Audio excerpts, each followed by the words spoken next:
Bada bing, bada boom. There's a Reddit page called Change My View.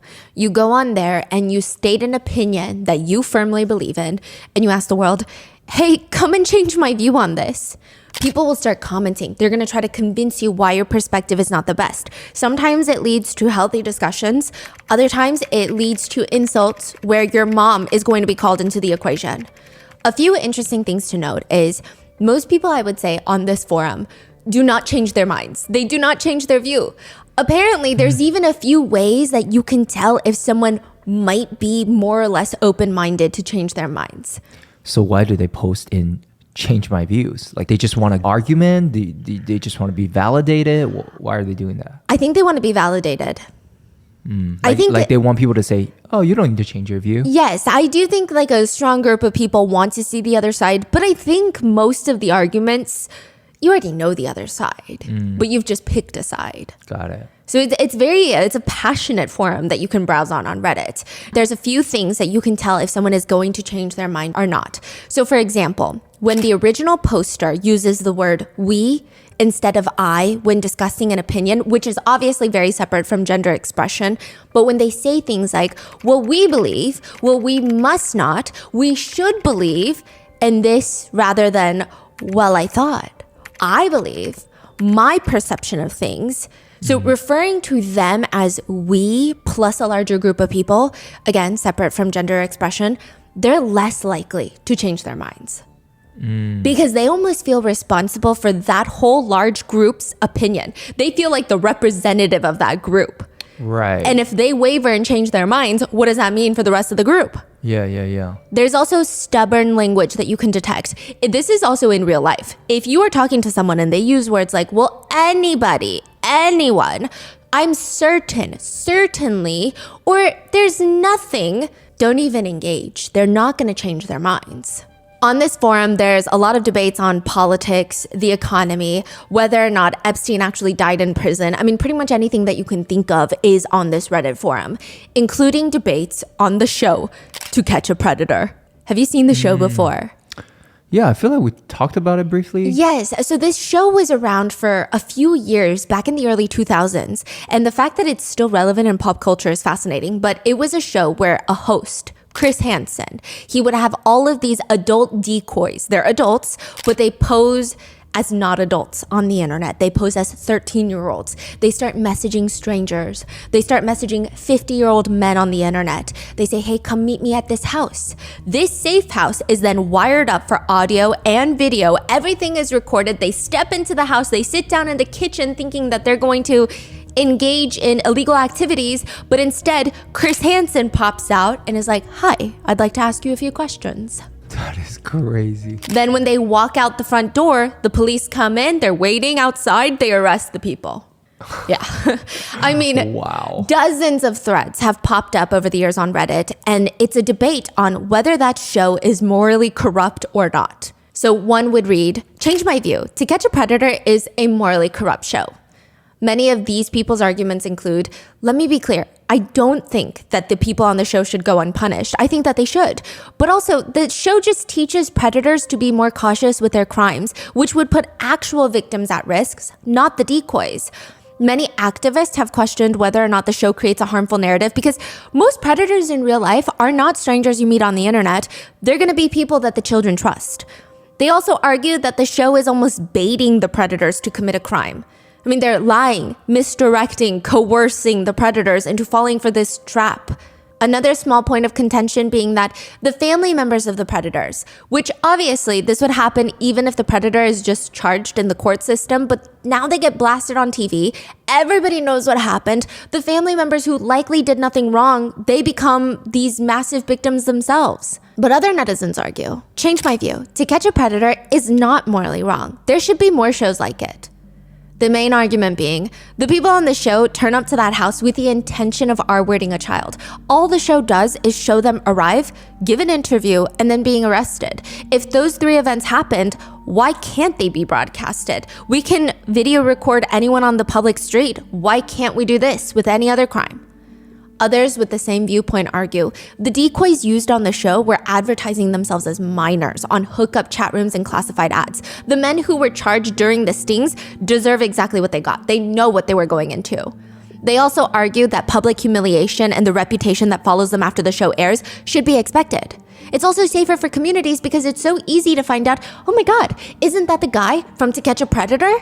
They argue, I cannot feel sorry for somebody who is ready and willing to do God knows what with a child. I mean, society needs to know who these creeps are. I have no sympathy whatsoever. They point to netizen experiences online of knowing someone who ended up on the show. One comment reads, my friend dated someone who ended up just vanishing, disappearing. And then we eventually found out that he had been arrested for trying to sleep with an underage girl and having ropes and guns in his trunk. It wasn't until a few weeks later that we learned he was on the show, and it just kept unraveling. He had come to get drinks for one of my birthdays, and to be honest, he seemed completely normal. There was nothing that stood out to me as creepy or off.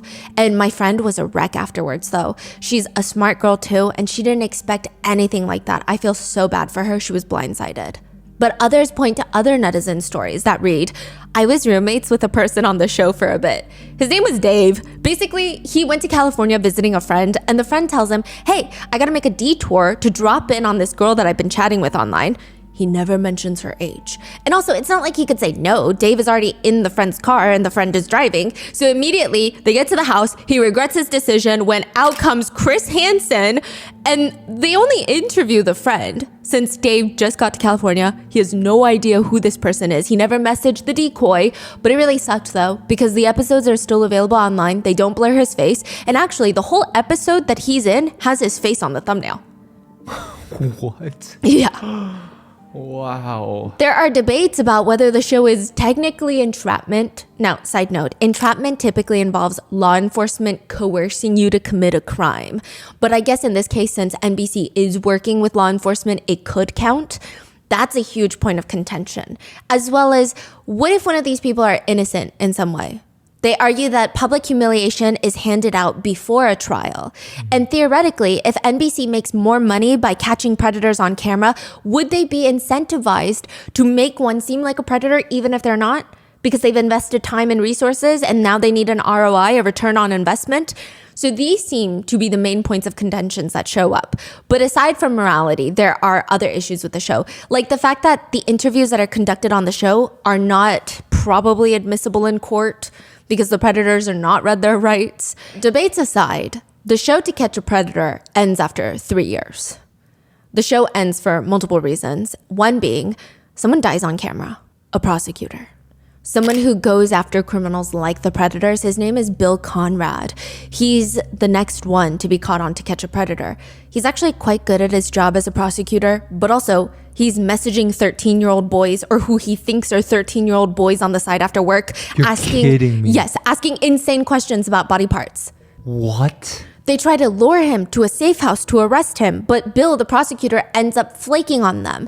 They, Dateline, the host, police officers, SWAT teams decide that they're just going to ambush Bill inside of his house. They ambush him inside his house, which, side note, a lot of people question, why did they ambush him inside his house? Why didn't they wait until he was at work, which is a safer place to ambush him? But that's where the moral argument is. To Catch a Predator could not film inside his workplace. They can film probably inside his house. Others felt like the local police department working with Dateline, they'd been in hot water for not being able to do their jobs for a while. So they come in guns a-blazing, SWAT team and everything. Regardless, hindsight is 2020. Whether it's the police presence, the SWAT team, or the fact that the TV cameras are shoved in his face while the police are forcing entry into his home, he ends up self-exiting. Wow. Gunshot wound to the head, which was all caught on camera. Obviously not aired, but caught on camera. According to the show's host, Chris Hansen, he, quote, had CSA videos on his computer. He tried to get them off the hard drives and he couldn't, and the police were knocking on his door. He knew he would face 10 years in prison for each image. But other sources state that the police ran forensics. They found no illegal videos on his computer. But he was talking to whom he believed was a 13-year-old boy, which was an adult. Bill's sister ultimately files a wrongful death suit against NBC for over $100 million, and they settle for an undisclosed amount. So with that, the show officially ends. But there's been this new wave of influencers. They're called predator hunters. I'm not kidding. That's what they call themselves. They're live streamers that basically do the same exact thing of the show To Catch a Predator, but in real life, in real time. They lure people online with the promise of a great illegal time with a minor. They show up to the designated meeting spot, typically a motel or a parking lot, and the confrontation is live streamed. That is crazy. Yeah. Like, also very, very dangerous. And so dangerous. Some netizens think it's bad because most jurisdictions might not take it seriously. Not that it's not serious, but there's so many legal implications on the influencer to the DA who is trying to take the case after the influencer catches a predator. The evidence could easily be thrown out by the judge considering how it's gathered. I mean, others argue, yeah, well, the justice system doesn't do much to predators anyway, so at least their faces are out there.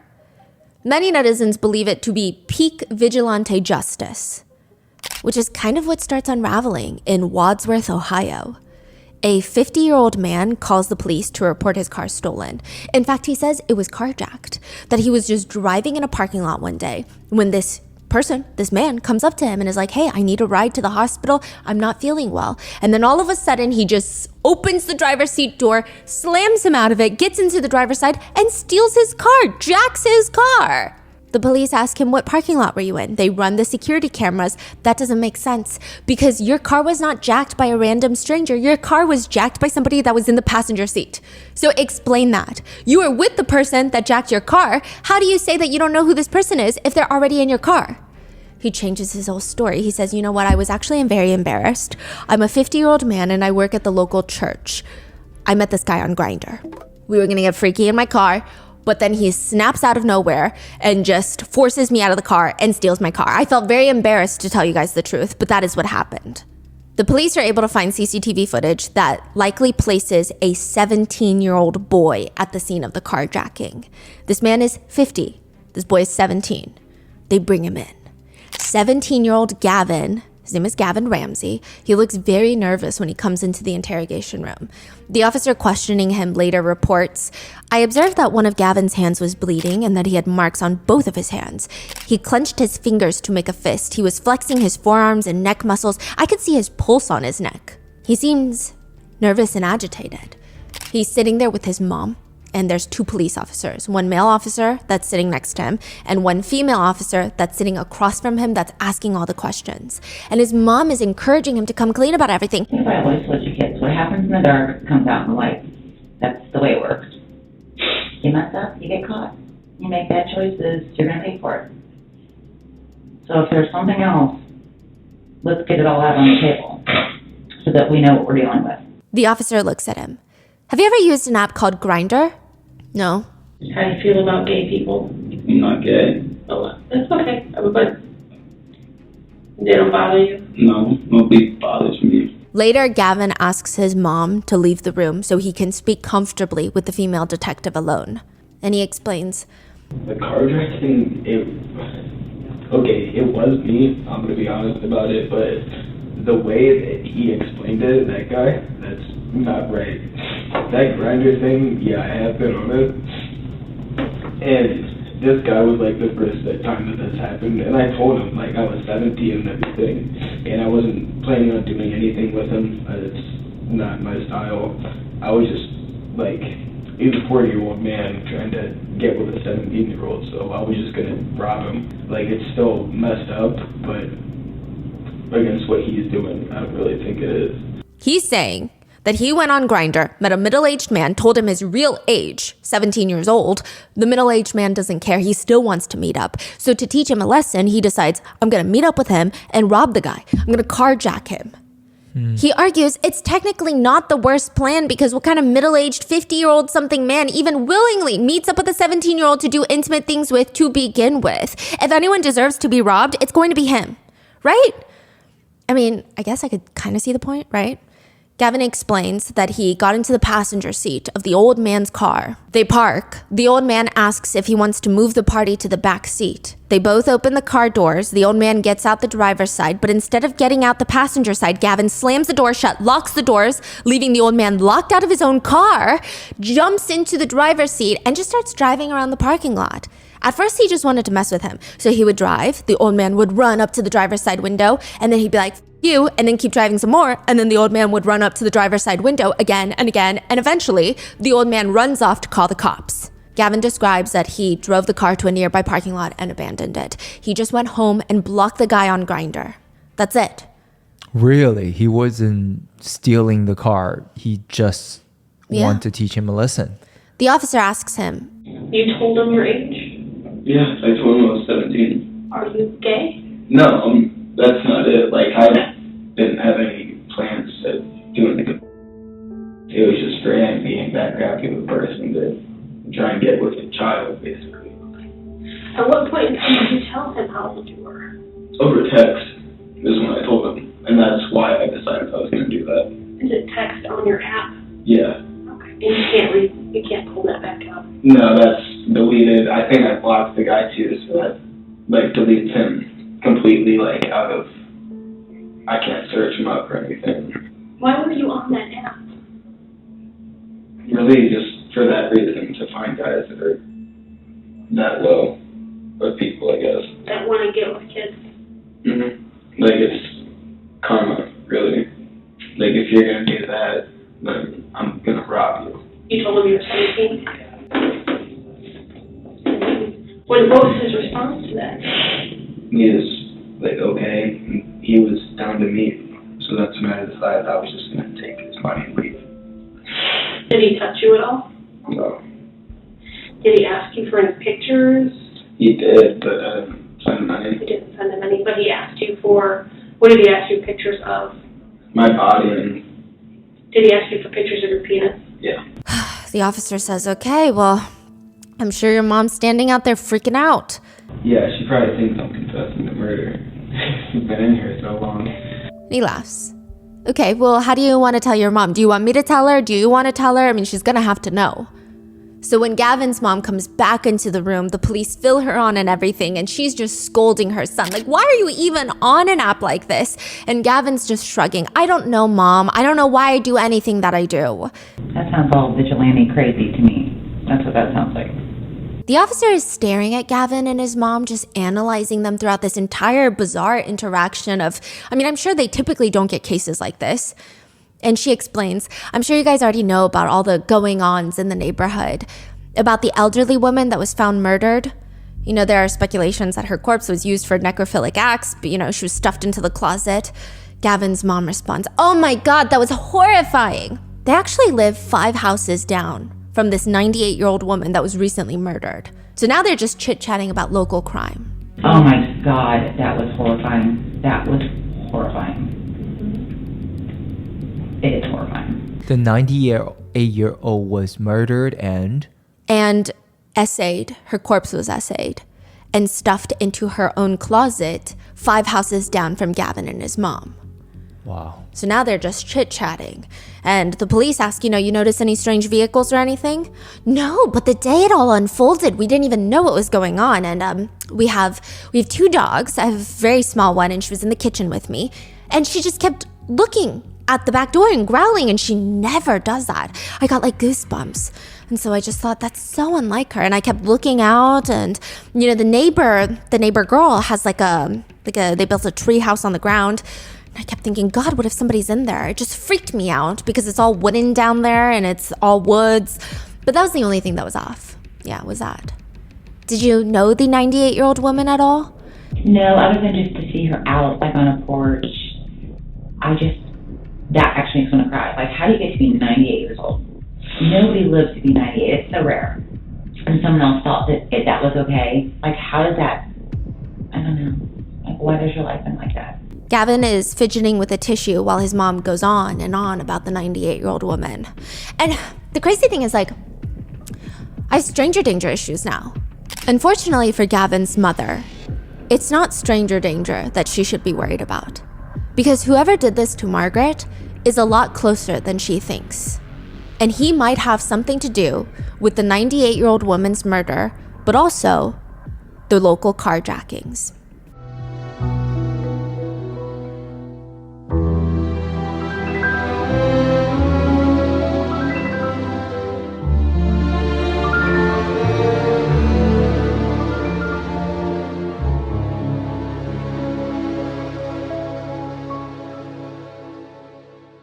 We would like to thank today's sponsors who have made it possible for Rotten Mango to support the Joyful Heart Foundation, whose mission is to transform society's response to SA, domestic violence, and CA, and support survivors' healings to end this violence forever. This episode's partnerships have made it possible to support Rotten Mango's growing team, and we'd also like to thank you guys for your continued support as we work on our mission to be worthy advocates. As always, full show notes are available at rottenmangopodcast.com. A few big disclaimers for today's case. This case is quite graphic compared to some of the more recent cases we've been covering. It involves graphic descriptions and mentions of SA towards some of the most vulnerable populations. So please watch this with your own discretion, and if it's ever too much, take a break, go outside, and I'll see you in the next one. Necrophilia is rare, they say. We hope.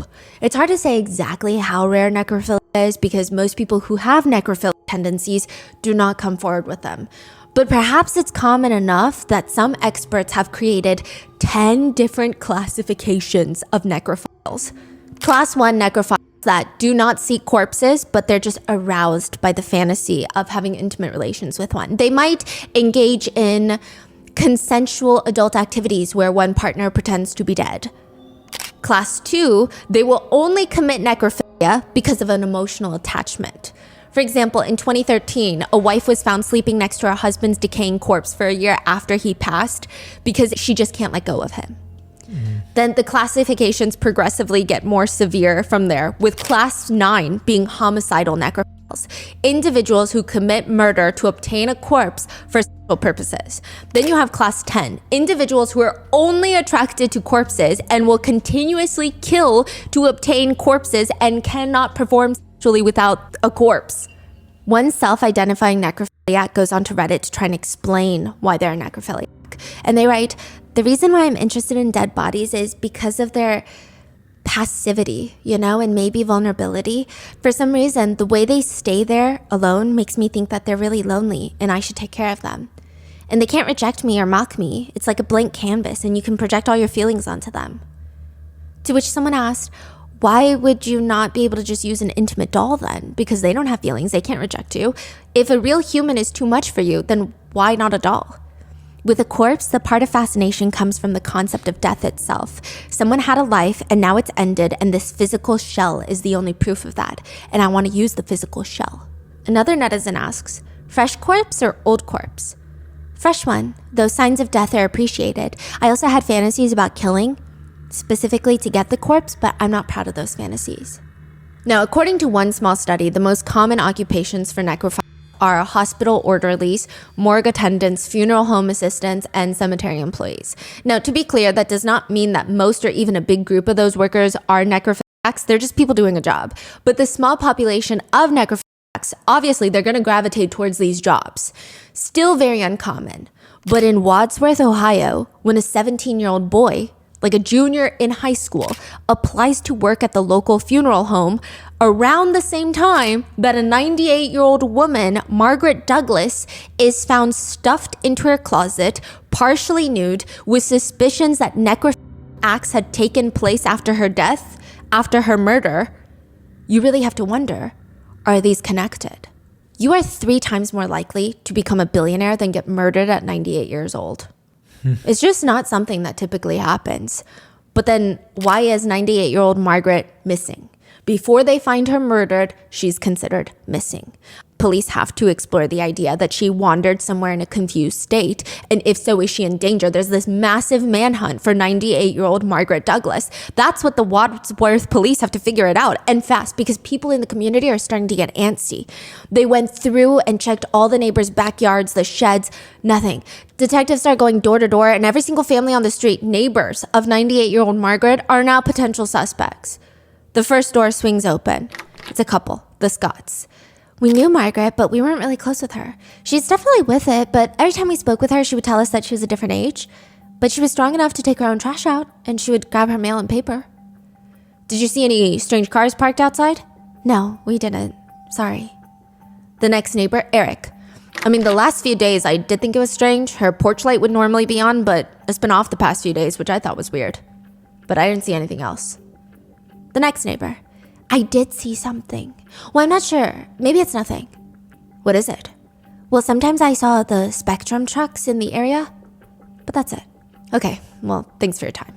The next neighbor, a burly looking man, like a muscular dude, steps out into the porch. His arms are crossed. His energy is very hostile. The police feel like he's not going to be helpful, but they start asking him questions and he oddly gets a little too chatty, very chatty. We've lived here for like 18 years and I'm telling you recently, less people are buying the homes, or the ones that are buying the homes are just converting the homes into these rentals. And look at that street down there. That one, that's a rental, that's a rental. I barely know my neighbors now. When we first moved in 18 years ago, I knew every single one of my neighbors and now I don't know any single. And then the mailman, it was the same mailman for the past like years, I think like 15 years. And then suddenly all of a sudden it's a new mailman for the past 2 months. And now we got this guy and I don't know who this guy is. Wait, are these all like police taped? They're all in the incident reports. They're not taped, but all in the reports. Every single neighbor. Yeah. Okay. Every single one of them is documented. And the police are even saying, yeah, we thought this guy was not going to be helpful because his body language was closed off, arms are crossed. He steps out into the porch and then he becomes, quote, very chatty. Very chatty. Too helpful, but ultimately nothing comes out of it, right? Next neighbor. She doesn't really have too many friends. She doesn't really attend church or join any of the other communities. But I never saw her as confused. She was very sharp even at her old age. 98, I don't think that she would have wandered anywhere unless she recently woke up and became confused. But I don't know if that happens like that. The next neighbor the police talk to ends up coming to them. A woman is waiting at the lobby of the police station. She can't even sit still. She seems very nervous. I walk my dog in that area. My mother, who is also around that age, but very elderly, she lives nearby, so this whole case hits closer to home for me. And I just keep thinking about Margaret out at night, freezing in the cold. Anyway, I thought I would just drive around hoping to find her myself, but I saw these 2 guys sitting in the area, like loitering. Do you remember what they look like? In their 50s? I don't really remember, but I know that one of them looked a lot younger than the other one. I remember that. They said it was foul play, that Margaret is a nice person that didn't deserve that. And I was like, where are they getting this information? Look, I watch a lot of cop shows and I'm kind of into missing persons cases and stuff. I thought they were concerning. They were suspicious. The police take her account and continue with the investigation. But a day after Margaret is reported missing, it's clear that she did not wander anywhere. Howard, her nephew, Margaret's nephew, is searching Margaret's entire house for the second time, and there's a few things that Margaret would never leave the house with. Even in a state of confusion, she always brings her favorite coat in the colder months, and all year round, she wears her favorite shoes, her favorite sneakers. So the first time they searched the house, Howard's wife Cindy found Margaret's favorite coat. This is in April in Ohio, so it's still pretty cold outside, but maybe she was so confused that she didn't take the coat. Howard opens up that little closet again, and it's messier than usual. It looks like someone took all the clothes that were hanging and just pulled them down and then let them sit on the ground. Let them fall to the floor. He starts rummaging around on the floor and he's like, what is that? He grabs it. It's cold. It's a vacuum handle. It's very messy in there. He's digging and he comes across Margaret's favorite shoe. Then he finds the other shoe. Her favorite shoes are in here and both of them are still attached to Margaret. She is dead. She has been strangled, stuffed into this tiny closet with her head on the ground and the rest of her body upwards, because it's a very small closet. Her underwear is completely torn, ripped off of her body. Her bra is pushed up, exposing her chest. And her nightgown is all the way open. So it's not even just murder. I mean, there seems to be a huge sexual element here. Whoever killed Margaret likely did it for sexual reasons. The oddest piece of this evidence that they gather once they find Margaret's body is the main clue. A jar of blackberry jam that's left in the living room. And it looks used, but not for intended purposes, not for toast. The blackberry jam will have been used to commit acts of necrophilia. Testing would reveal male DNA inside the blackberry jam bottle because it was used as lubricant. The friend that calls to alert Margaret's family that Margaret is missing, he had stopped by to check up on her and says that she didn't answer the door. This guy's name is David. David had grown up near Margaret with Margaret and her late husband, and he actually morphed into a friend and a caretaker than just a fellow resident. Recently, he moved away, and now that Margaret is found murdered, he's not answering the police's phone calls. They can't get in contact with David, which is alarming because maybe he did something to her. So as authorities are going in and out of the house to look for any signs of foul play, they just keep seeing this guy lurking around, hands in his pockets watching them. I'm sorry, can we help you? Well, I used to live in this neighborhood and I just wanted to see what was going on. I guess also I'm concerned. I used to know Margaret and, I would visit a lot and sometimes help her around the house, and I bet all my fingerprints are all over in that house. I'm sorry, what was your name again? David? This is the guy that they're looking for, just lingering around the crime scene. What? They bring him into the police station, and after a pretty lengthy interrogation, as well as a DNA test, David is ruled out as a suspect. It appears that his care for Margaret was miscommunicated. The police realize, no, this guy is actually just a friend of Margaret's, and he's trying to do his own little investigation, basically. So it's not David.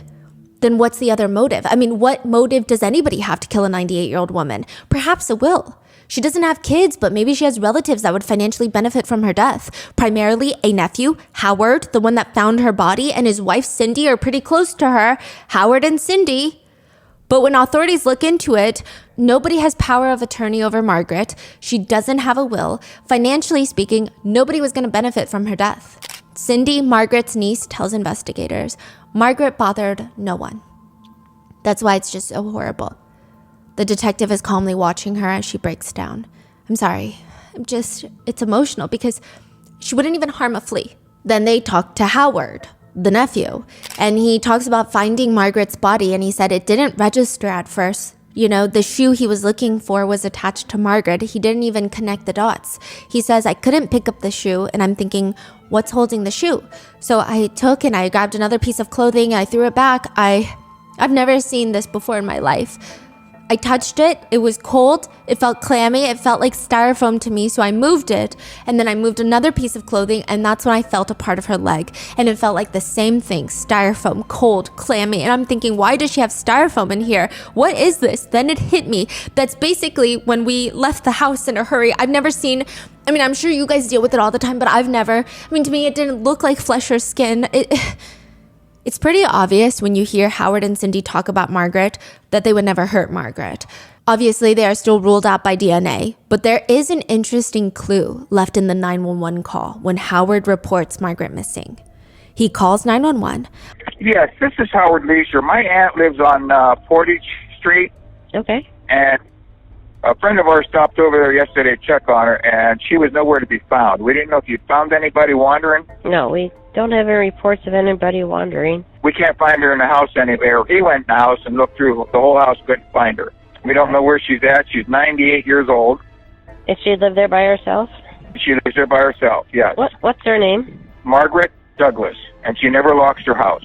The same detectives are working another case. A string of carjackings in the area. That's why they're bringing in 17-year-old Gavin to tell them what happened to the man whose car he jacked after meeting up on Grindr. Gavin is sitting there sandwiched between the male cop and his mom, and the female cop is asking him the questions. And the female detective is still again saying, we've got a lot going on in the neighborhood lately, and probably more than the general public is even aware of. More than one incident. Gavin's mom is nodding along. I'm sure. Wow. Yes. Okay. Unfortunately, we're trying to see if, they're all related. Right. Later, the officers ask them what they think should happen to Margaret's killer, since the case is all anyone is talking about in the area right now, and they just live like 5 houses down. What do you think should happen to somebody that does that? That kill someone? Kill a 98-year-old woman? I don't know. I think eye for an eye is the best way to go. That's how I look at things. That's what my mom was saying too, is like, what she thinks 2 things it could be is like a grandson or nephew, like, because my brother's friend, his dad works for some county, and he was saying that like her entire family was like in a will and they were all getting like money and stuff. So he was saying like one of the grandkids or nephews, or I don't even know if it's in the family, but they could have done that to get money, or just some junkie in Wadsworth, which that would not surprise me. The police will later ask Gavin's mom, when was the most recent time that your son got in trouble, Mom? Because Gavin's always in trouble with the law. Even at 16 years old, he had a felony. He has not had any freedom at all. I mean, he literally goes to work and home probably 3 months because he makes bad choices, and we don't want that for our kids. So he literally has no life. And he'd snuck out before. I just recently moved his bedroom downstairs close to mine with his younger brother, because they tend to tattle, so that I could keep, it's terrible that I did it. And it still isn't doing enough, because Morton probably was sound asleep. It's been a few months since he's had any freedom. Gavin admits that he does sneak out and rummage through cars here and there, but he never really takes anything of value. It's just he goes inside the car and looks. And the police ask, and you don't take anything? Not even change or anything? Maybe like 50 cents, but other than that, seriously nothing. So he said he breaks into people's car to look? Yes. Not to steal money? No. Well, that's even more scary. Gavin's mom is super upset. She's rolling her eyes, turning to, I mean, what would you do if someone did that to my car? You'd be upset. It's so upsetting and scary. I understand that, but it's really their own fault for not locking. No. What did he just say? There's a massive global company that most of us have likely never heard of. It's called Celebrite. They're a digital forensics company that primarily works with law enforcement from around the world. It basically takes all the data from a phone, like the things you thought you deleted, and it helps officers get an idea of what you're doing. It can even pull location information from apps to try and get a general idea of your movements, as well as pattern recognition. You can type in a keyword and it'll search the entire phone, going through search history, messages, videos, folders, everything, even deleted data, which gives the officers a comprehensive look at all the times this phone has talked about insurance fraud, for example. They can typically even pull PIN numbers and passwords, or even the pattern locks, like how some phones do the pattern locks? Mm-hmm. They can pull those, which would be the perfect thing to use in Gavin's case. He told authorities that he told the 50-year-old man on Grindr that he was underage. The 50-year-old man still wanted to see him, that's why he carjacked him. But all those messages are deleted because he deleted the Grindr app and he doesn't remember which one of his fake emails he used to create his profile because he has 1,000 different emails for YouTube. For YouTube? Okay. He says for creating different YouTube accounts. It would greatly benefit Gavin if they can find all that, because at least they can present this information to the judge. He's still likely going to get charged with carjacking, but still. Now they need to get Gavin's mom's permission because he's underage. She's the parent. She's the one paying for the phone. And Gavin's mom tells authorities when she hands over the phone, it is what it is. Whatever they find, I pray to God there's nothing too horrible in there. It will be worse than horrible. The day that Margaret goes missing, there's increased police presence in the area. They just found Margaret's body like a day later, but nobody knows that she's been killed or anything. To the public, there's just more police. That day, Gavin's mom texts him, they're looking for someone. He responds, well, that's Wadsworth for ya. Then he immediately Googles Wadsworth police reports, Margaret Douglas dead, Margaret Douglas, Wadsworth, Ohio, body found in Wadsworth, Ohio, latest update on Wadsworth murder. Then deletes the search history. That is crazy. At the time of the search, again, it's not public information that she passed away or that she was murdered. She's 98. One would assume that she was not murdered. Yeah. One quick search for passwords shows two interesting ones. The first being Gavin had set up a password to an account, and the password is, I like kids. So that's great. Then, the next password of interest. Gavin had this locked folder on his phone filled with media files. So videos, pictures, live photos. It's an iPhone. And the folder name is dark. And the password to that is murder. Inside the folder, a bunch of media files. The first video is of Margaret asleep in her living room. And they're recording from inside the house. It's not through the window. She's laying on the couch. She's clearly alive. She briefly moves her hand to scratch her face. Did you see the... This one there is, it's in the case files that I received from the police department, but obviously the other ones are not. Okay. Then there's a live photo of Margaret lying down on her side. Her right eye is partially open. Her mouth is open, and there is blood on her tongue and lips.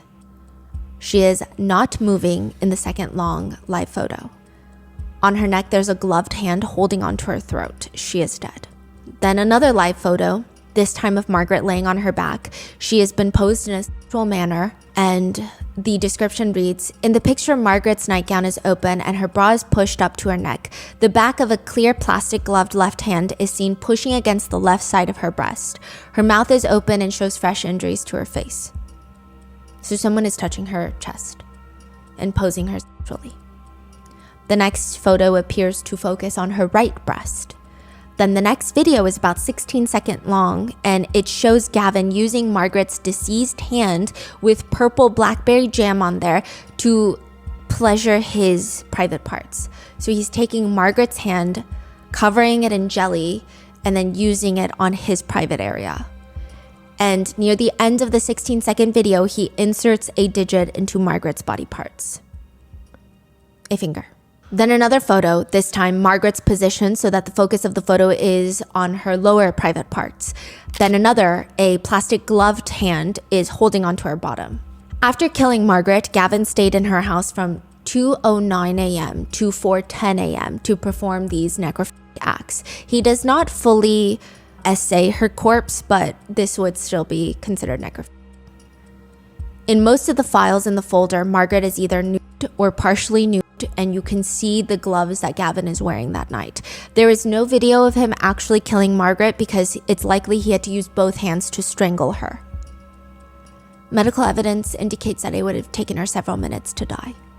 He killed someone that is 81 years older than him, a 98-year-old woman. She made it through 98 years, and it's the teenager down the street to, engage in necrophilic acts and document the whole thing? Why? The police rush to arrest Gavin in his house, and the officer asks him, "Did you know I'd be coming to see you after we got your phone?" I figured. As soon as I heard the knock on the door, if my boots were tied, I think I would have ran. Once they bring him into the same interrogation room, this time he's much more distraught. So his first interrogation was like a week before, and now he's brought back in because they go through his phone and it's all connected. Wait, so the first time interviewing, they didn't know what he did? No. But this time, they came for that. Now, where was the mother when the door was knocking? Like when they came for him? She was in the house. She knows it's pertaining to Margaret. She doesn't know what they found on his phone. And this interrogation, she's not in the room. She's in the lobby. Okay, so she has some suspicion. Some clue. But I don't think she understood it's going to be necrophilia, abuse of a corpse. Right. Maybe she is trying to justify like some sort of crazy thing in her head. Yeah. And he's in the interrogation room. He can't even sit still. He's crying. He goes from sitting on the chair to rocking back and forth to full on laying on the ground in a fetal position. The female detective comes up and puts her hand on his back to soothe him. It's an interrogation technique. I'm upset. That's what Gavin says. I know. Telling me about it isn't going to give you much relief. It doesn't change the fact that I ruined my life. Oh. He's on his back on the ground crying. We can't go back and change that, Gavin. I know.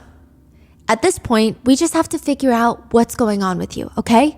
And you didn't take anything from Margaret's house, right? Like I said before, it doesn't make a difference either way. I mean, what other crime could I commit that would really matter at this point? Which, side note, I do see people upset that the female detective is showing him so much quote-unquote grace, but I think in this case, she's just doing her job. She's getting a confession regardless of the evidence. The confession is more likely to get a just verdict from the jury. To hear someone, especially a minor, say what they did, how they did it, and why they did it, that's almost always going to help the victim's case. That's what the officer is trying to do here.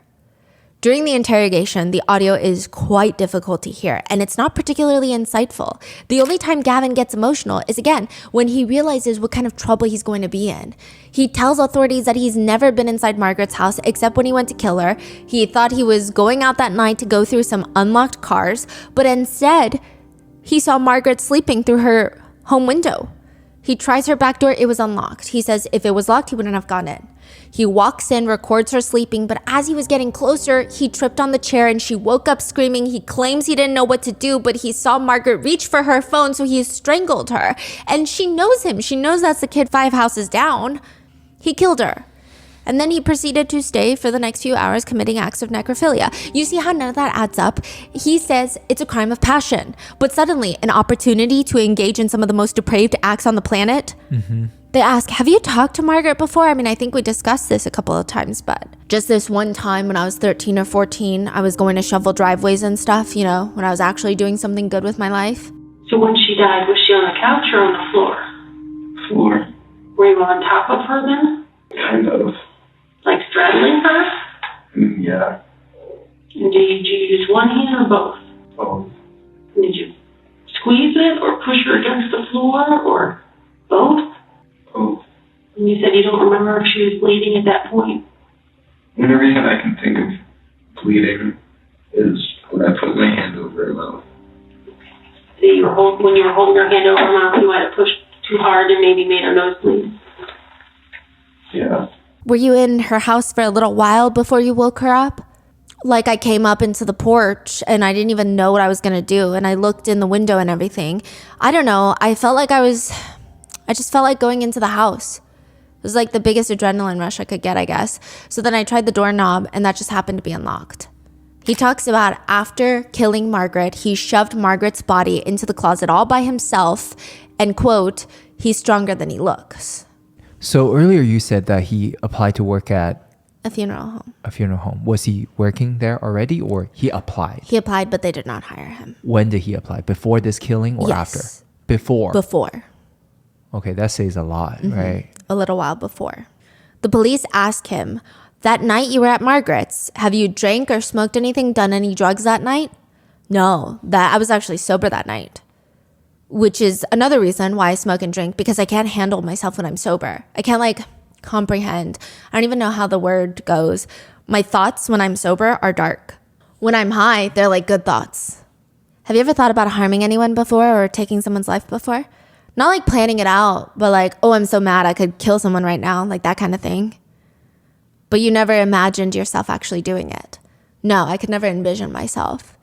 I mean, I've wondered what killing someone would feel like, but I've also wondered what jumping off a building would feel like, so it's not like anything was premeditated.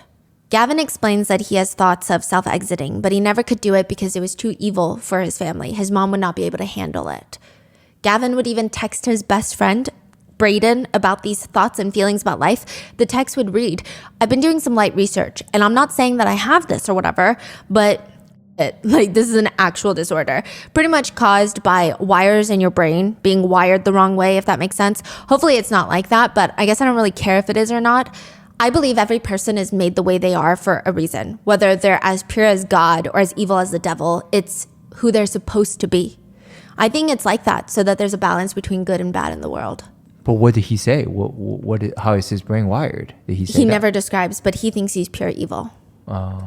Gavin tells authorities that he spends every day getting high on weed, stimulants, drinking a fifth of alcohol per day. That's about 17 shots of hard liquor per day. That's a fifth of alcohol. He says his biggest obsession, though, I will tell you the symptoms, you tell me what drugs this is. When this drug kicks in, it's a sense of euphoria. It almost feels like you have increased energy and strength. It feels like you could probably lift a car. If you get punched in the face, you might not even feel the pain until way later. You feel practically invincible. You feel like a rush. Do you know what drug that is? Alcohol? Adrenaline. Gavin says he's addicted to adrenaline. What? He says the adrenaline is the only thing that makes me feel like I'm even alive. Did you go into the house initially just to steal something? Honestly, all I did was I just wanted the adrenaline rush. Oh, just going into the house? Yeah, I think that's why I broke into cars and stuff. It's that risk factor. All I've ever done is take risks because that's the only thing that makes me feel... So that's your drug, adrenaline? Yeah, I don't know. Like nothing feels wrong with me when I have adrenaline. It's like everything's all right. You feel alive, like there's meaning, right? I don't know about meaning, but it feels different. Like I don't know how to explain it. He's telling the cops that. Yeah. Any bad stuff about you goes away? I guess. So your whole intention of going into the house was just the adrenaline of being in somebody's house? Yeah, I didn't want to rob the house. Okay, so it's just the sneaky thrill of can I get into somebody's house and get out and get away with it? Yeah, but if the door was locked, I would have just walked away. The whole breaking into the house was the adrenaline part. I think I didn't even have a grip on reality. Whenever I did that, I didn't even know whose house it was at first, until... As for his motive, he claims his whole motive was adrenaline. And then Margaret woke up and he felt panicked, he had to kill her. But then why did he commit the acts of necrophilia? He says it's not even like that. Is this like the first time we ever heard somebody talk about adrenaline Yeah, in it's this type of scenario? yes.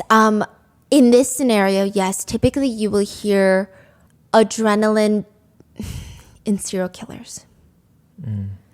It's yeah.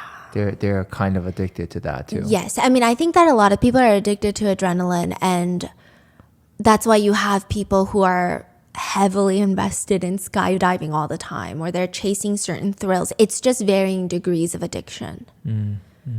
This seems more of like the serial killer addiction to the thrill aspect. Yeah. I think it's tied to the fact that they're doing something that they shouldn't do, and they get off on that. But he's very angry when the acts of necrophilia are even brought up. He's angry about being accused of this whole crime committed for the purpose of SA, but he can't explain anything further.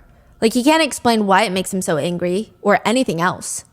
And I don't know if this has anything to do with adrenaline, but it does later come out to the authorities that Gavin would chase his siblings around with knives when he was younger. He'd be like 10 years old chasing them around with a knife. Regardless, he keeps stating it's adrenaline. Adrenaline is why he committed the crime. And the officers are not convinced. They tell him, we know that you were wearing gloves. And we found one of the gloves that you were wearing, and there was purple stuff on it. They ask him, what was the purple stuff that was on it? Gavin looks very embarrassed. The officers already know what the purple stuff is. The officer pushes. I get it. There's like this whole piece of this that you don't understand why you do, okay? But the purple stuff, it's the whole sexual piece. No? The purple stuff was that jelly. I don't even know where it came into play. Did you maybe use it as some kind of lubricant for something? Is this the part that you're just embarrassed in your own mind? You know what I mean? None of this is okay. Gavin is saying that. Well, I'm saying we understand that it's an embarrassing part. We're not sure if it's you don't understand or if it's just embarrassing. It's something that I don't understand, I guess. You didn't have any with her, did you? He shakes his head no. But you put the jelly on the glove, and is that when you used her hand to rub your private parts? He covers his face. Yeah.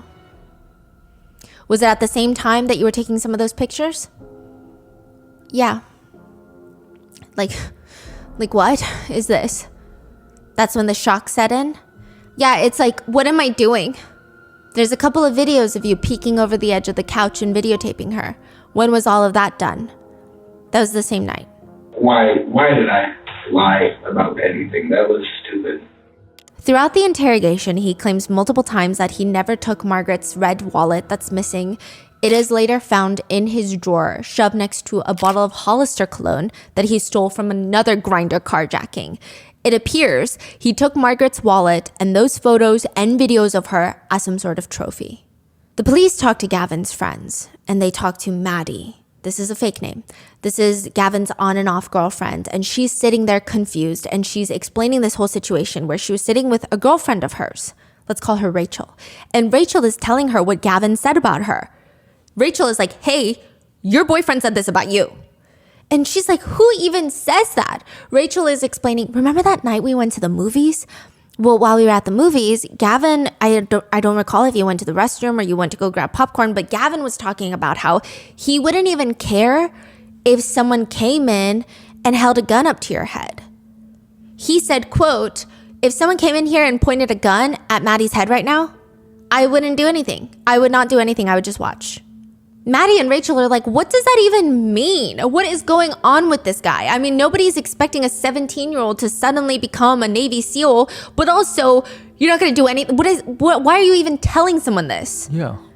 The way Maddie describes it to the police is, Gavin seemed like he was finally getting better with his life, but for whatever reason unclear to everyone else, he got swept up in the wrong path. That's how she describes it. She would go at 3 a.m. to check his Snapchat location on the phone, because you can share it with friends. He'd be out breaking curfew. He'd be in the middle of nowhere at 3 a.m. Gavin and Maddie had known each other since they were in the first grade, but recently started dating. And she just tells police there's just so much more to it. She says, quote, we're all in this group chat, and Gavin said once that he could kill someone and not feel anything, but he wasn't gonna kill someone because he knew that it was wrong. Maddie says that she was speechless, but she thought maybe it's a joke. She texts him back, you would never do that. He says, yeah, I know. Which, okay, maybe he's just trying to be edgy. That's what she thought. But then Gavin's coworker, Hillary, another fake name, from the pizza shop, she says Gavin would always tell her at work that he's never actually happy, that he just is faking it, when in fact he feels empty on the inside. He would tell her about his plans to catfish people on the internet. He wanted to catfish someone for the sole purpose of meeting up with them so that he could hurt them. The police ask, was he ever abusive or violent towards animals? Not that I know of, but when news broke of that 98-year-old woman being found dead, it just had a sneaking suspicion. Why? Hillary shows the investigators a Snapchat message between them where she asks Gavin if he's okay. She says, quote, what's the matter? He responds, NUN, I guess nothing. It's cool. I don't know. I just get some really f***ed up thoughts like about murdering people and it doesn't bother me. And I watched one of those self-exit videos on YouTube and I laughed. And I'm pretty sure I could kill someone in cold blood and not feel guilty or sad or anything about it. I honestly have two emotions and they're angry or laughing and I'm never really happy. I'm just faking it. I don't even get sad anymore. I literally don't care about anything whatsoever. Other small things that the police learn about Gavin, it's pretty clear that he has a strained relationship with his parents. One friend claims that Gavin and his dad got into a really bad fight once, and it compelled Gavin to choke himself out. I don't know if he was trying to do it in spite of his dad, to scare him, to make him feel guilty, or if he was in distress, or both, but it's alarming. A few of the friends do remember Gavin posting a Snapchat, taking a picture out of his bedroom window and showing all the cop cars out on the neighborhood streets. And some of them even messaged Gavin saying, whoa, that's crazy. Speaking of Snapchat, one of his friends says, quote, he always seemed happy at school, but then on Snapchat, he would just seem so mad. During the search on Gavin's home, police come across a 70-page notebook, like the ones that they make you buy at the beginning of every school year. It's bright purple. They find it under his bed. The first few pages are research papers into two notorious serial killers, Donald Gaskins and Ted Bundy. The more notable being Ted Bundy, considering he too engaged in heavy acts of necrophilia. But then when you flip the pages, these serial killer biographies slowly morph into horror movie skit ideas, none of which are good. One page reads, skit ideas, horror at the factory, introduction, Braden, his best friend, is playing at the park and I am a murderer and I'm plotting on how to kill him. Then he notices me watching him from a distance. So he stops playing, looks at me, then I start walking towards him so he runs into the woods. The end. Finale, critical acclaim, and Oscar. I don't know what he's thinking. The next page reads, skit ideas. It looks like a page from a brainstorming session. Serial killer taking person into the woods. Interactive horror story. Hunted for $1,000. Horror at the factory. Scene setting, different outcomes and scenarios. A series. I will say there does seem to be some sort of fascination into his best friend Braden. He writes 3 potential mini-sode series, which I do not believe will be picked up by any network anytime soon. Episode 1 is written. Braden comes back from college, travel, running away, etc. We decide to go on a hike and catch up and bond at the old spot we went to as kids, Silver Creek. As we're walking, we get into a heated conversation about Braden leaving and going away, which leaves me at home with a shitty home life and abusive drunk dad. And as we're yelling at each other, I lose my footing and realistically fall down the cliff. Episode 2 opens back up on the cliffhanger, literally. It reads, Braden frantically rushes down the cliff to come help me and show me that he will always be my big brother and that he will always be there for me and never leave me. Once he reaches the bottom, we have a heart-to-heart talk and then he starts to help me up. In episode 3, as they're making their way back up the hill, Braden falls and gets more serious injuries than Gavin, so they're both injured and both their phones are broken. That's it. It's not the most riveting stuff. But the journal becomes more pertinent to investigators when those skit ideas start morphing into a diary. Gavin is journaling. This has been shortened, but his first journal entry reads, this writing thing is new to me, so I'm going to give this my best shot. I hate being at home. I hate being downstairs with my family because a lot of the time I feel like I don't really belong here. If I'm at home, I prefer to just be alone in my room. I feel like I don't belong anywhere. I can contain my thoughts and urges most days, but sometimes I just want to fucking go off on someone and beat them until they're not breathing anymore. It's not even for attention or anything. I honestly want to take someone's life. I want to know what that would feel like. What it would feel like to stand over some dead body. I don't feel empathy or sympathy for anybody. Like, I just don't give a shit and I want to know why. Like, I wouldn't feel bad if I killed someone, but I don't want to fucking sit in prison. Like, that would suck. I really need to stop drinking, but it drowns out the pain, so I probably won't stop. His next journal entry reads, all right, so I'm back and man, do I have some shit to say. Today I'm listening to I'm Sorry by Joyner Lucas, which, side note, is a really painful song about self-exit and how it affects family members after a loved one is gone. Viewer discretion is advised. It was very emotionally rough, but insightful, but just be careful going into it. Very beautifully done though. Anyway, Gavin writes, it really makes me get in my feels. After I listened to that, I went and hit the punching bag and really needed to let it out. A lot of built up rage and anger. I f***ed up my hands, but I knocked the bag completely off the chain it was hanging from, and it felt good to have that kind of power. I think if counseling doesn't help me, I'm honestly just gonna kill someone. Like, I'm not just saying that. I'll probably take a girl out into the woods, R-word her, and kill her. I wouldn't even feel bad about it, but I know it's wrong. I think I'm a depressed sociopath, to be honest. I don't care about 99% of things. The only things I truly care about are my friends and my close family. While Gavin is confessing to murder, both of his parents, mom and dad, are sitting outside in the lobby of the police station. The authorities inform them that they have some news and updates to share, but they need to conduct another search on the house, and it would be best if nobody was home. Gavin's mom calls her other kids.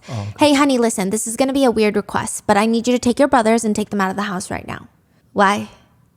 I'll explain later. Maybe go to Uncle David's and just hang there, and we will call you when you can come home. Is everything all right, Mom? No, everything is not all right, but don't tell your brothers right now. After they get out of the house, the two parents are waiting for the police to finally tell them what's going on, and the female officer tells him, the mobile phone contained images of Margaret before and after her death, as well as videos of your son with her. Both of them have a physical reaction.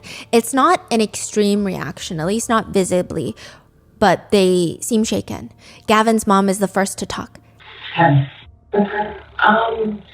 Engaging in sex with her.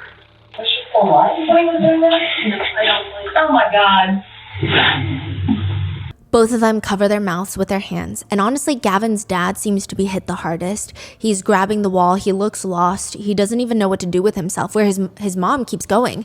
This isn't happening, this isn't real. I want you to know that I spoke to the director of the juvenile detention facility. I explained the situation. I explained that Gavin is highly emotionally distraught. I asked him to put him on self-exit watch. Okay. I asked him to keep him under 24/7 observation. I know this is an emotionally devastating situation. Gavin's mom is nodding. It's unclear if she's just going into mom mode, trying to pay attention and think for her son, or if she's in shock, I don't know. But the dad is very distraught. He's sitting down, he's shaking, and a male cop says, it's a horrible set of circumstances. You deserve to know that he will be tried as an adult. The dad starts crying eventually.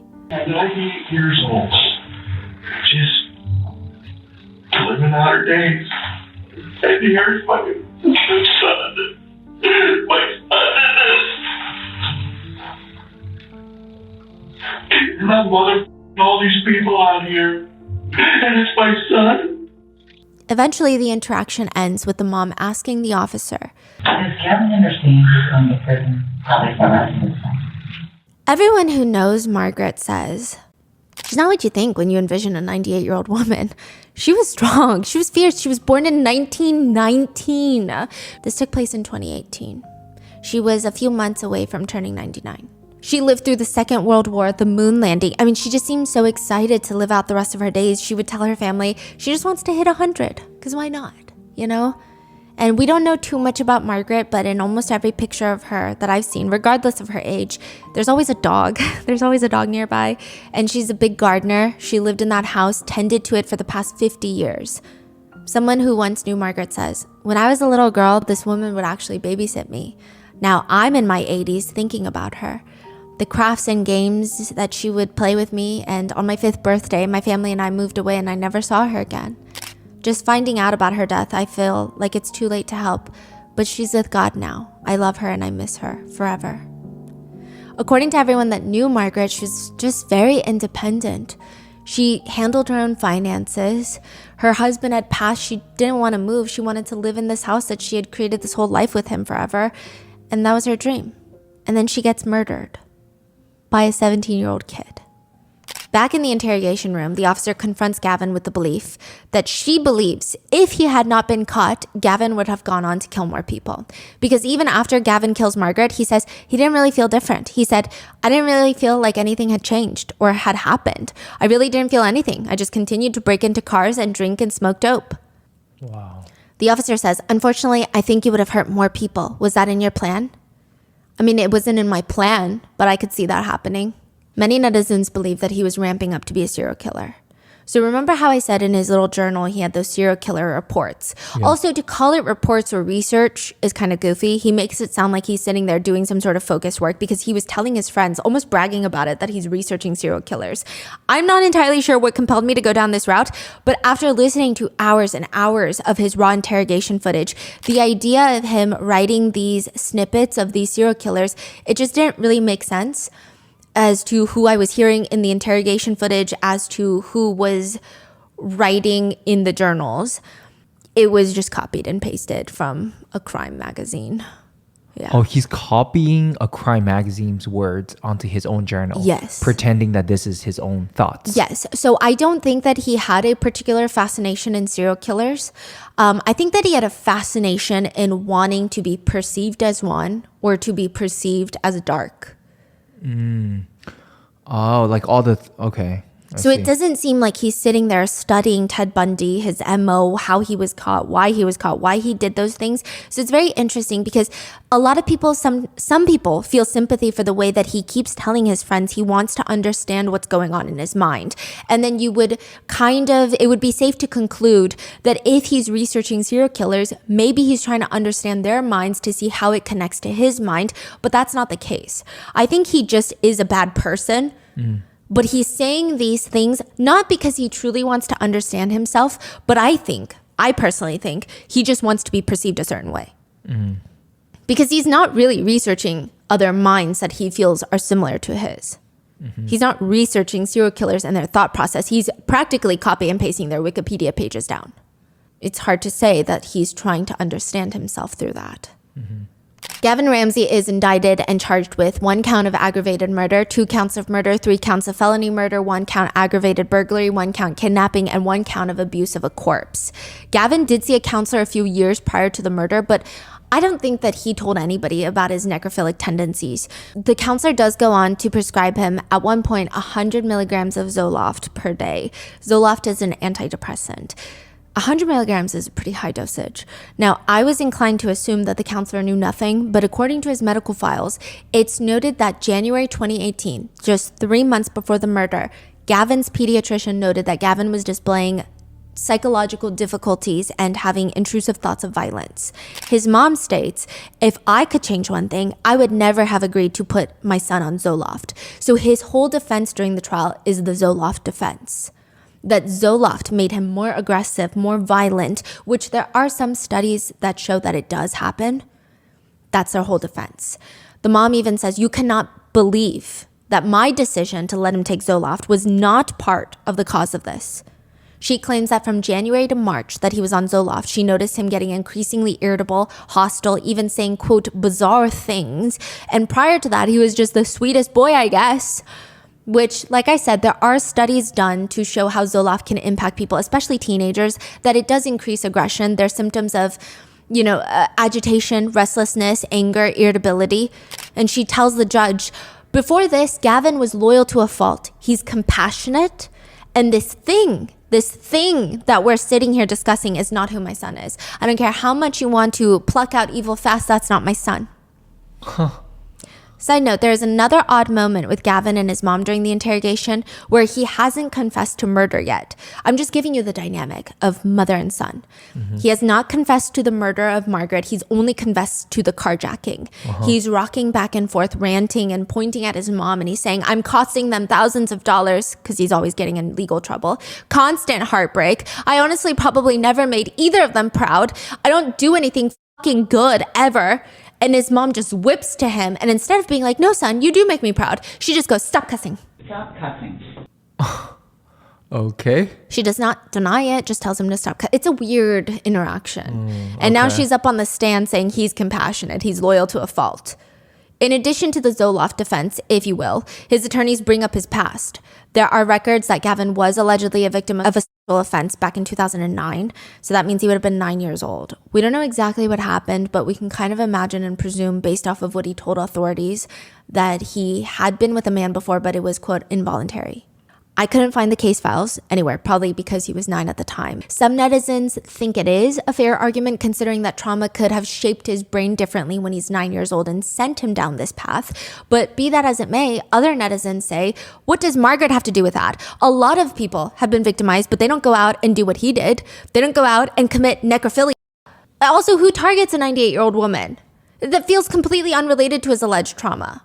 Ultimately, Gavin's defense and mother have argued that it's his taking of Zoloft that led him to commit this crime. The only time Gavin seems emotional throughout the entire trial proceedings is when his mom is testifying and stating that all of this is because of Zoloft. He does not get emotional even when Margaret's family members give impact statements.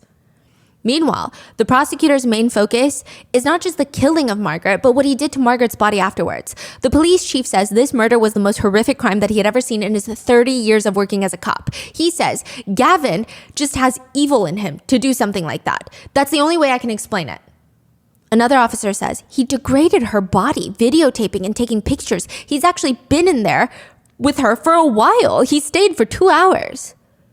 The only reason that he went home is because his mom wakes up at 5 a.m. and he had to pretend to be asleep. Who knows how much longer he would have stayed? Who knows what more he would have done? The prosecutors also argue that Zoloft cannot be the reason for his aggressive behavior. They call into evidence that he starts his Zoloft prescription January 31st, 2018. A week before, January 19th, 2018, he's writing in his journal, quote, I just want to go off on someone and beat them until they're not breathing anymore. I honestly just want to take someone's life. The prosecutor also points to the fact that even during the interrogation, the time that he gets the most emotional, when he is practically rocking back and forth, this is again before he confesses to killing Margaret. This is when he thinks he's going to court for carjacking. He says, I was 16 and I already had a fucking felony, like 5 misdemeanors, and now I'm going to be in more trouble and I have to go back to court and I'm so done with it. I'm done with it. Honestly, I don't even want to live at home anymore. I don't know. I'm not normal. I just need to live somewhere else. Like, I don't know, some halfway house or something. I honestly would not care. At this point, I don't even care what's on my record. I mean, like I do, but like not right now. I know I might have to deal with it for like another next 9 months. And this is what makes me so mad. I don't know. I'm mad at myself. I'm so mad at myself. He acts like he's a victim, that he has to go through the court process. He's crying because of consequences. Later, when he's talking about what he did to Margaret, the authorities ask him, are you sorry this happened? Yeah, I'm really sorry that I did all of this. Were you sorry about all of this before you got caught? Yeah, like I constantly, like I think about it a lot, and I feel like bad about what I did. I know it's wrong, but I can't express the emotion. If she was here alive in front of you, what would you say to her? I'm sorry? That never meant to happen. If I could take it back, I would. Like, is he mimicking the... Yes. None of these are actual descriptions of feelings. These are what people call dead phrases. So when you're like, I guess when you're writing or reading or even speaking, there's things, dead phrases. If I could take it back, I would. It doesn't really actually mean anything, and it's been overused to the point where it does not evoke a feeling. Yeah. You're not describing a feeling. You're almost just saying things. Yeah, absolutely. Yeah. He's just saying what he thinks he needs to say. Yeah, there's no emotion behind his words. No. So scary. And he also talks about how his dad is going to be so upset, and he says, I know it's going to ruin our family name. That's what he says. It's going to ruin their family name. See, so, okay, it gives the feeling is he understands the consequences, what this means, how bad this is, what's going to happen. He heard enough of it. He knows it, but he has no attachment, nothing. There's no emotion behind any of these, right? No. That's what's so terrifying about. The only emotion he has is when he is facing prison and court. Yeah, and even that, like, it doesn't sound like he is. It's still different. Like he's still, it's like he's annoyed by it. Yes, it's like agitating versus devastating. Yeah. Eventually, Gavin pleads no contest and is found guilty November 2018 of all the charges against him, including aggravated murder, aggravated burglary, kidnapping, gross abuse of a corpse. He also provides a statement to court to Margaret's family, which honestly is not a great statement. I think it provides no closure. He can't even explain why he did what he did. He just says, I don't know how to explain why all this happened. I don't think there is an explanation to begin with. I think about it all the time. I'd take it back in a heartbeat if I could. I feel terrible for what I've done, and I will never do anything like that again. I'm sorry for what I did. I constantly live in regret and shame because of it. Margaret's family gave their victim impact statements, and her great niece said, had he not been caught, I have no doubt that he would continue to escalate his crimes and continue killing, and I believe he planned to kill numerous people. He used my aunt as a warm-up, so to speak. Gavin was sentenced to life without the possibility of parole. 10 years for aggravated burglary, 10 for kidnapping, and 1 year of abuse of a corpse to be served consecutively. Which, side note, a lot of netizens hope for the death penalty, but he was 17, which means he cannot face capital punishment. He has appealed his sentence, which was denied, but it doesn't really matter because in Ohio, a new Senate bill passed. It's the new law, SB 256, and abolishes life imprisonment without parole for juvenile offenders, even if they're charged as adults. They have automatic chance at parole at 25 years. Keyword is chance. Now, side note, in 25 years, Gavin will only be 42 years old. So even without Gavin's case, the bill is pretty controversial, with one expert stating, the person you are at 16 is not the person you are at 50. The juvenile brain is not fully developed. They do things impulsively. While a prosecutor argues back that while maybe that's true for certain cases, maybe like drug-related offenses, but in these types of cases like Gavin's, they say, quote, someone who has a propensity to become a serial killer and then gets out in 25 or 30 years, I don't agree with that at all. Now, Margaret's family member says, when he was sentenced, it was like, okay, we took a criminal off the road, we took him out of society, and now we're looking at, here we go again. Now he may be back in society at some time. Which I don't even think that they're opposed to rehabilitating teens. Margaret's family member just says, it puts all of these juvenile criminals into one box, whether they were being reckless and shooting a gun that accidentally killed someone, or if they're committing these devious plotting crimes like Gavin did. He will murder somebody and torment somebody and kill somebody again. One senator argues the bill was looking at many of those cases where people have changed and turned their lives around, became good model prisoners and done everything right. They made a mistake when they were juveniles and were sentenced as adults. In no way does this new law guarantee release for offenders, only an opportunity for parole if they can show that they are truly rehabilitated. And while I get that, how do you really know? Sure, the judge presiding over the case said that Gavin is irreparably corrupt and unfit to re-enter society, but it won't be the same judge that determines if he gets probation. And what you see on the probation records is kind of a watered down version of the actual facts of the case. It's not going to be as in-depth. You're not going to get the emotions of the family members, the victim impact statements. You're not going to have as much of that involved. And of course, people like Gavin are really good at faking remorse. This is how he writes about himself. He has a profile on the website writeaprisoner.com. He's looking for pen pals. And it reads, Gavin Ramsey is 23 years old and incarcerated in Ohio, USA. He states he is an Aries, a Christian, but not seeking prayer partners, and he's straight. And his profile reads, hey there, I'll keep it short and sweet, and if I spark your curiosity, you're more than welcome to write to me. I'm looking for people who are interested in spirit, soul, and body growth and development. I enjoy conversations that delve far beneath the surface, and I love to laugh and see people smile as well. I believe everybody has something beautiful to contribute to the people and places around them, but it takes the right person to unearth so great a gem. Perhaps I'm that person for you. Perhaps you're that person for me. I enjoy writing music and poetry. I play sports and have a high regard for my health and fitness. I also crochet, which is more therapeutic than I originally thought, but only in prison would I learn such a craft. LOL. I'm in college and I'm always searching for proactive ways to mature as an individual, both for myself and for those around me. I believe if you want to see a difference, you have to be the difference. This gives me he's amping up for parole in 25 years. He says, thus I invite you to come be a difference with me. I look forward to hearing from you. Smiley face. He will be eligible for parole when he is 42 years old in 2043. Margaret's family says it's terrifying. They say several family members chose to give victim impact statements at his sentencing. Before his sentencing, they have to give victim impact statements. They don't know what his sentence is going to be. They know that he's been found guilty, but they don't know the sentence. He could be out and about. They said, we know that if we put our true thoughts in our statements, Gavin would be able to read and hear them. And we discuss the risk of giving him fuel for the rage he carries inside him, knowing that at some point he might be released from prison while my siblings and I are still alive. He's relatively young, and knowing he may come after us. But we all decided to move forward with our statement and trusted that the criminal justice system would ensure that justice as well as our safety and the community's safety would be prioritized when sentencing. The amount of relief when we found out that he had life without parole, immeasurable. That relief is now gone because of SB 256. We now spend every day worrying about Gavin's release. His release may happen not only when my siblings and I are still alive, but when my parents are alive. So this is the great niece, Cindy's daughter, Cindy and Howard's daughter.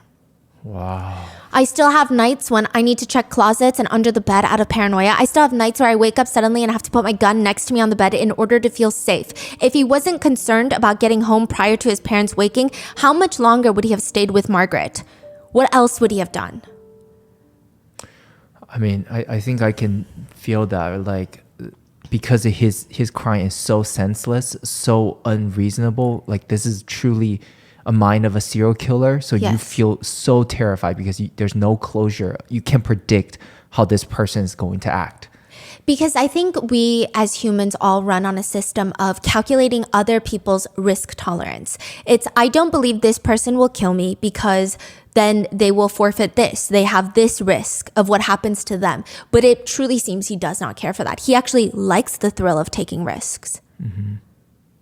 So it's very unpredictable, I'm sure is the feeling, and so scary. Yeah. They say our sense of safety has forever changed, but they're going to fight every parole hearing, every chance that he's going to be free or every chance he could be free, they're going to be there.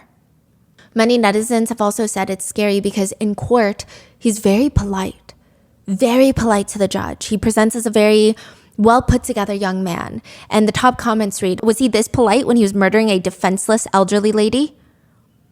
The only time that he's emotional during the trial is when his mom is talking and when they tell him that he's going to county jail rather than juvenile detention. And he looks physically ill. A lot of netizens are focused on the victim's age. They write, imagine being 98. You escaped death by accidents, illness, lived through world wars, the Great Depression, and more, so close to dying in your bed peacefully, only for a lowlife to do this to you. Some netizens feel very conflicted on whether or not he has the ability to rehabilitate, stating, mixed emotions on this one. What he did was absolutely disgusting and evil, but this is a child whose brain is not completely developed and trained. I really don't know what way to go in this case. Others think, oh, he's way too far gone now. They write, it's a good thing they caught him while he's young because this type of action just escalates as they get older. Some people cannot be fixed. Another writes, I don't know how people can question it. Some people are just born this way. They should be eradicated from society. You cannot fix them. Or Senate Bill 256 is going to protect this kid to an extent, but hopefully a parole board will see the serial killer in him and deny him parole for life. If they let him out, he will absolutely do it again. Serial killers do not stop unless they're dead or caught. Another comment reads, this is Jeffrey Dahmer in the making. Thank God he was stopped at his first victim, rest her soul. There would have been many more to come. Other netizens are shocked at the crime itself, saying, the father screaming, it's my son that did this? It's heartbreaking. Others comment, his parents seem like all right people, but I just get the feeling that something is off with his mom. She's saying the right words, but I just felt something off about her. I don't know, I can't explain it. Which many netizens who watched her statement in court agree. They say, did she just call her son compassionate? Not sure what this woman knows what compassionate even means. Other moms agree. If that was my son, I would not be calling him compassionate. I would be taking him to prison myself. Or another one reads, that boy is like that because of his mom. You know, even when slapped in the face with how much of a monster her demon spawn is, she chooses to ignore and coddle him. She raised that. She should be ashamed. His mommy says he's compassionate. Yeah, well, so is the justice system who gave him life sentence with parole now. Another comment just points out, if a detective ever asks you, what do you think should happen to the person that did this? Just know that you are their suspect, LOL. And that is where we are with this case. What are your thoughts? Do you think that he can be rehabilitated? Can someone this far gone be rehabilitated or no? What are your thoughts? Let me know in the comments. and I will see you in the next one. Be safe.